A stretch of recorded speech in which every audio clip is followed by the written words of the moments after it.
Welcome to my knee story. Please hear full story for understanding more. As I sat at home sifting through my bills and carefully planning my budget, my phone suddenly rang. I glanced at the screen, an unknown number, hesitant. I picked up. Hello, is this? Mr. Carter, a polite but businesslike woman asked. Yes, speaking. I'm calling from your bank. We need to confirm your loan application for $150,000. My heart skipped a beat. I'm sorry, what loan? The application was submitted recently, she explained. We just need to verify some details before finalizing the process. A chill crept down my spine. There must be a mistake. I never applied for a loan. There was a brief silence on the line before she continued. Well, the details match perfectly, your name, your address, even your signature. My stomach tightened. This couldn't be happening. My hands trembled as I tried to process what she was, saying someone had taken out a massive loan in my name. But how I had never lost my wallet, I was meticulous with my personal inform. Who could have done this then? A thought struck me. My parents. We weren't particularly close, but they knew everything about me, my full name, my social security number, even little details, like the way I signed my name. Could they have done this? It felt wrong to suspect them, but the more I thought about it, the more the puzzle pieces fit together. With a pounding heart, I dialed their number. My mother answered almost immediately, her voice light and cheerful as, if nothing was wrong, Hey sweetheart, how are you? I hesitated, swallowing hard. Mom, I need to ask you something. Of course, dear, what is it? I took a deep breath. Did you or Dad take out a one in my name? Silence, a long, heavy silence. That told me everything before she even spoke. Then finally she let out a sigh. Sweetheart, we were going to tell you. As I sat in stunned silence, the weight of my parents' betrayal crashed down on me. They had taken out a massive loan in my name without my knowledge. All to on my sister Olivia's extravagant wedding. My heart plummeted. I had always known Olivia was their favorite, spoiled and adored, but I never imagined they would go this far. They had not only used my name, but forged my signature, committing a crime as if it were nothing. Anger, hurt, and disbelief swirled inside me. How could they do this without asking me? Did they ever think about how this would affect my future?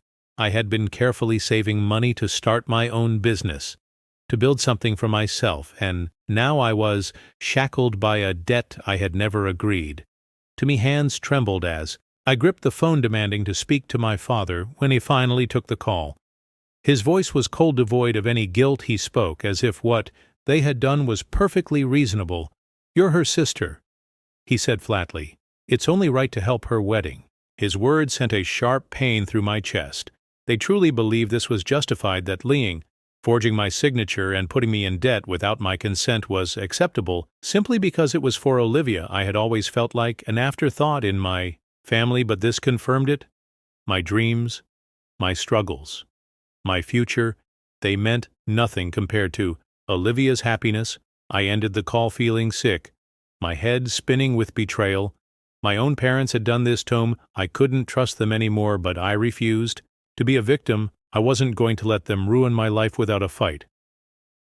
Immediately called the bank, demanding copies of the loan documents. If my parents wanted to play this game, I was ready.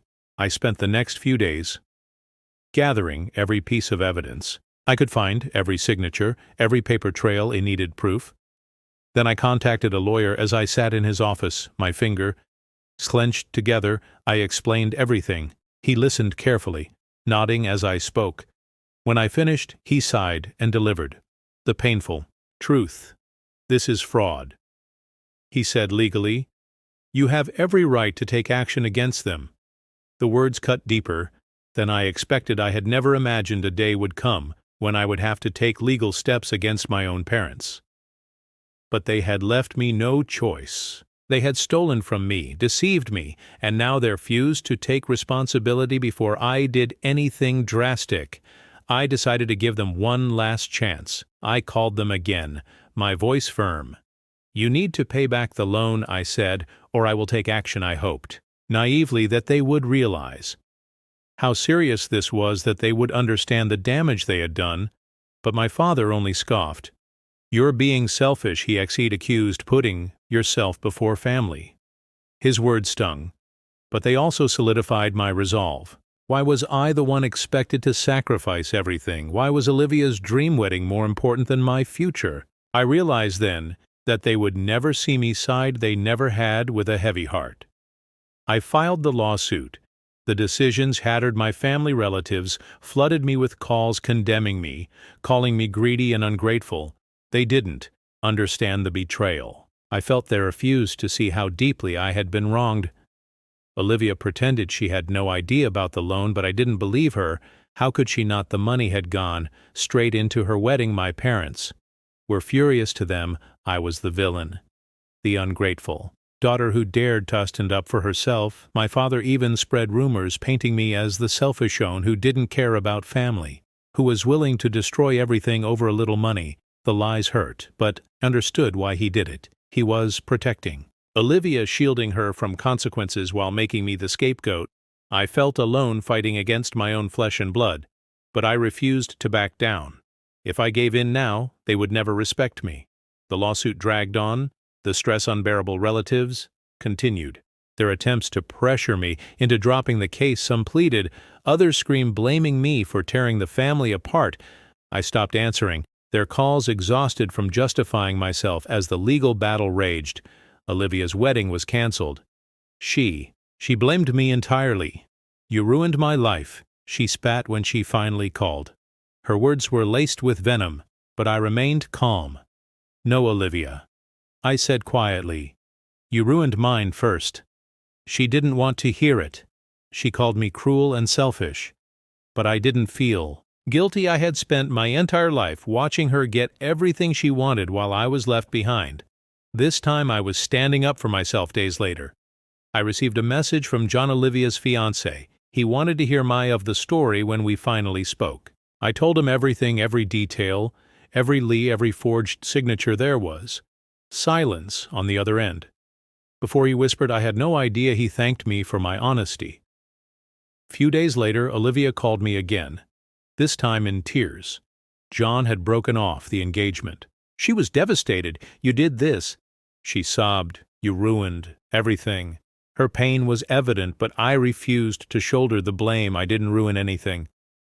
"Olivia," I said simply, "you did." She hung up on me. I sat in silence for a long time, feeling a strange mix of sorrow and relief. When the court ruling finally came, it was in my favor. The loan was declared fraudulent, and I was free from the debt. My parents, however, were charged with fraud. Their world collapsed. They begged me for forgiveness, but I couldn't give it. Not yet, maybe not ever.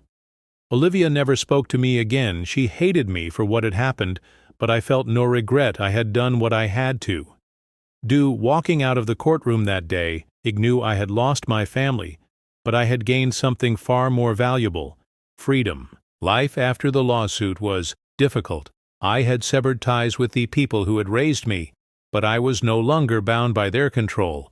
Slowly, I rebuilt. I focused on my dreams, started my business, and surrounded myself with people who truly cared about me. Yet, despite everything, the pain of losing my family lingered every time my phone rang. A small part of hoped it was an apology, a sign that they had finally understood the hurt they caused, but the call never came. My parents never reached out. Olivia cut all contact to them. I no longer existed. One day, I received a message from Aunt Emily, the only relative who hadn't turned against me.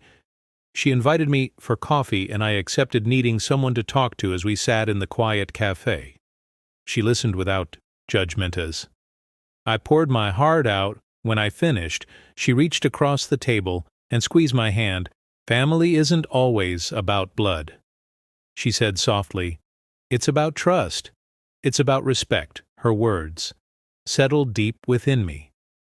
I realized then that holding on to the pain of betrayal was only chaining me to my past. That day, I made a choice. I chose to let go, not for them, but for me.